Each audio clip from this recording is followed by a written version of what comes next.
Right, so thank you for having me. I'm absolutely delighted to be here to talk to you about health surveillance, Put that down in your side. which is my favourite subject. I could actually talk all day long about health surveillance, but I've only got 15 minutes, so I will try and keep it brief. But we're around all day during lunch if you want to ask any sort of particular questions or anything about health surveillance. Thank you for the intro. So yes, just a little bit more about me. So I am a registered nurse. I've been a nurse for 25 years.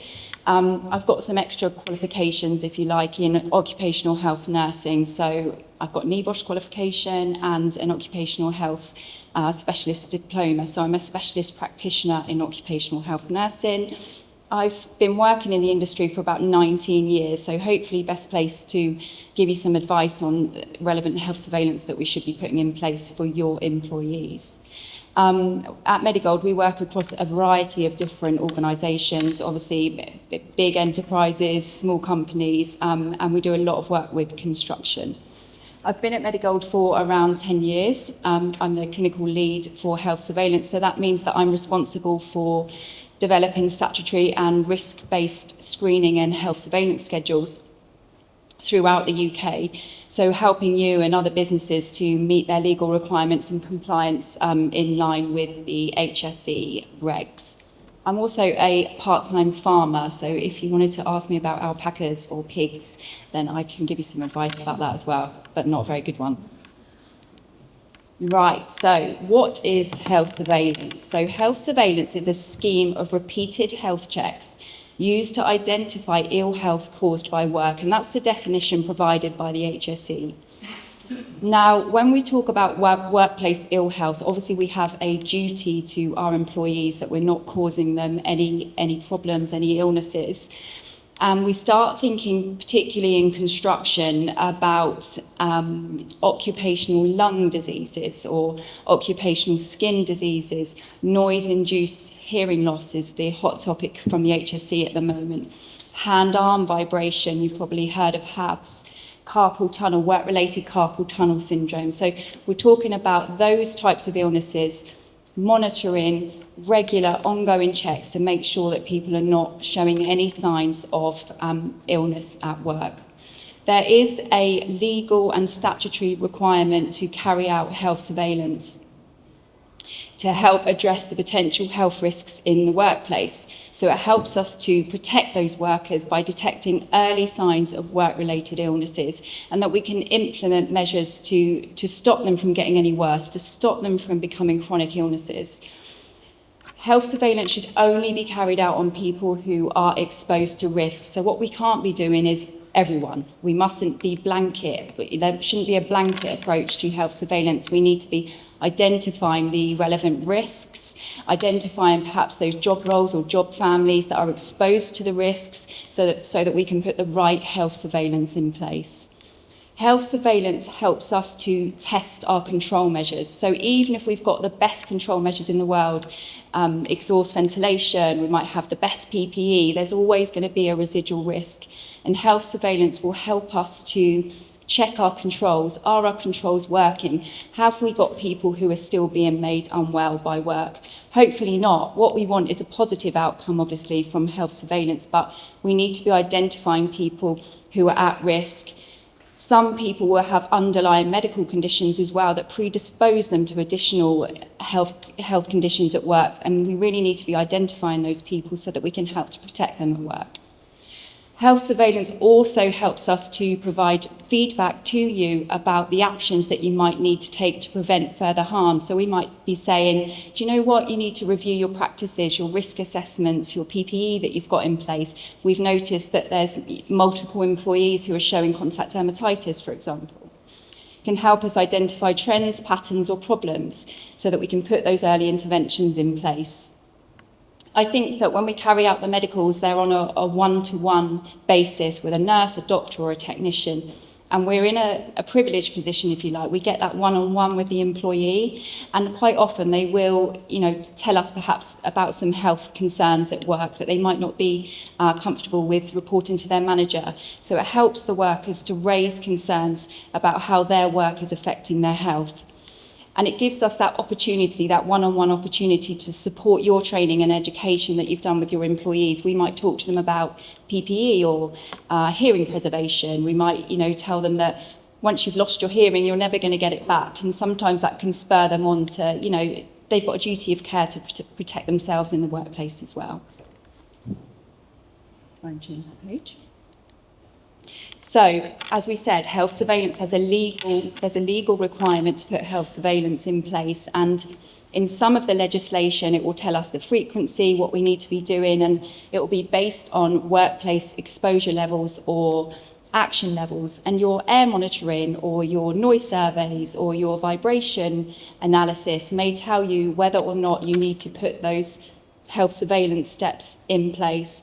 Obviously, we've got the overarching Health and Safety at Work Act 1974, the management regs as well come into play with Health Surveillance 99. But when we start looking, deep diving into sort of more specific legislation, COSH becomes very important to occupational health. So we are thinking about types of occupational lung disease, so preventing occupational asthma or occupational COPD. And we'd be looking at dusts, vapours, fumes, cements, solvents and grease, those types of hazards or risks in the workplace to make sure that they're not causing anybody any harm. For COSH, we would put in place respiratory and skin surveillance if warranted and the risks are there. And that involves some health questionnaires that we will give out to the employee on a one-to-one basis. We'll talk to them about their medical history, about any symptoms that they may have related to work. We'll do a lung function testing, so we'll ask them to blow into a spirometer. And we'll compare the previous results. So health surveillance is about looking for a decline. So are the results getting worse? We look for a drop in the FEV1, so how fast somebody can blow out the air. And we look over time, is that coming down? And that might alert us to think, do you know what? There could be a possible work-related asthma here, or a COPD, or a silicosis, or an asbestosis. And then we can do something about it. So we can really establish the early changes, if you like. We also look at skin when we talk about COSH. So we will carry out again a questionnaire, so a detailed symptom questionnaire, medical history, and we'll do a physical examination of the whole body if needed, but mainly the hands and the forearms, which can become, we're talking about contact dermatitis, which can be prevalent with, all types of different kinds of hazards in construction work. The Control of Noise at Work Regulations 2005. So we're thinking about noise-induced hearing loss in particular, and this has been a hot topic with the HSE recently in that noise-induced hearing loss, anybody with a Category 3 hearing. So the HSE asks us to categorise the hearing 1 to 4. Anybody now with potential noise-induced hearing loss has to be put in a Category 3. The noise regs tell us that anybody above 85 decibels averaged over 8 hours should be in a health surveillance programme. And again, we will be monitoring their hearing to see if it's coming down over time so that we can step in and perhaps look at the control measures in place and even remove somebody from the area if we thought there was a real problem. The vibration regs. So here we're talking about hand-arm vibration syndrome. And this we apply this to anybody who's at the action level of 100 points. Again, we shouldn't be doing it on everyone because we'll end up with riddles that aren't riddles. But anybody that meets those action levels, so 100 points or, you're testing me now, 2 meters squared, 2 meters per second squared averaged over 8 hours is the action level for the vibration regs. So then we would be applying the tiered approach, tiers 1 to 5. 1 and 2 are an initial baseline questionnaire and an annual ongoing questionnaire, again stipulated in the regulations. 3, 4 and 5 are more face-to-face physical examinations with a nurse or a doctor, depending on symptoms. And the symptoms that we're asking for during a HAF screening would be blanching of the fingertips, additional sensitivity, difficulties in picking up small objects or changes in the sensitivities to cold, tingling, numbness, those sorts of things. So that's an annual screening questionnaire.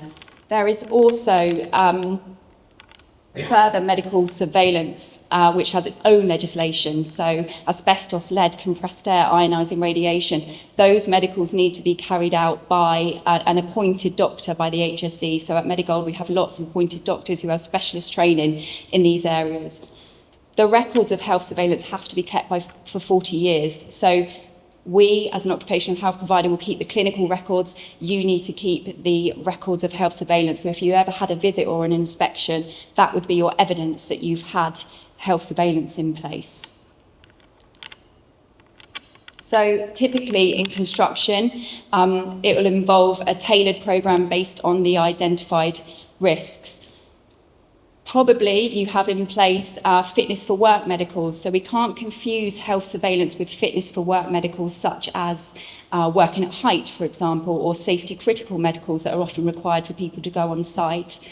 So fitness for work medicals and health surveillance are very different. Fitness for work is about, is that person or individual fit to do that task? Is their health going to impact on them or their co-workers' safety in that moment? Health surveillance is about monitoring and looking for a decline in health and any work-related illnesses. So typically, you may be required to carry out lung function, audiometry, HAF, skin checks, biological monitoring, particularly isocyanates. So biological monitoring is a measure of the levels of a substance within the body, and we test that through taking blood and urine samples to see if any's been absorbed, so checking those control measures again. Isocyanates may be prevalent for you. Lead again. Isocyanates is actually the #1 cause of occupational asthma in the UK, and it's obviously prevalent in all sorts of flooring, all sorts of risks that you might be seeing on a daily basis.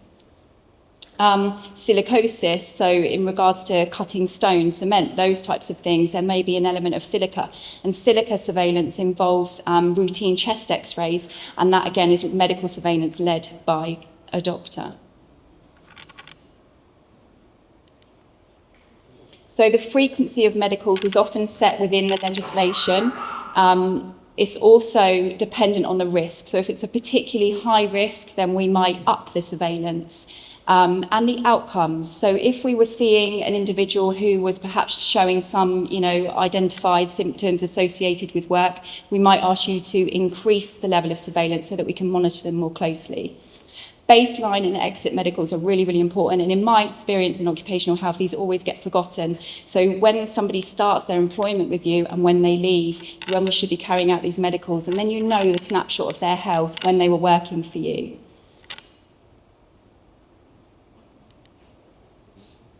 So Medigold, so health surveillance should always be set up with an input from a competent OH professional, and that is directly from the HSE, and this is where Medigold come in. So we deliver, manage, implement all sorts of health surveillance and fitness for work medicals.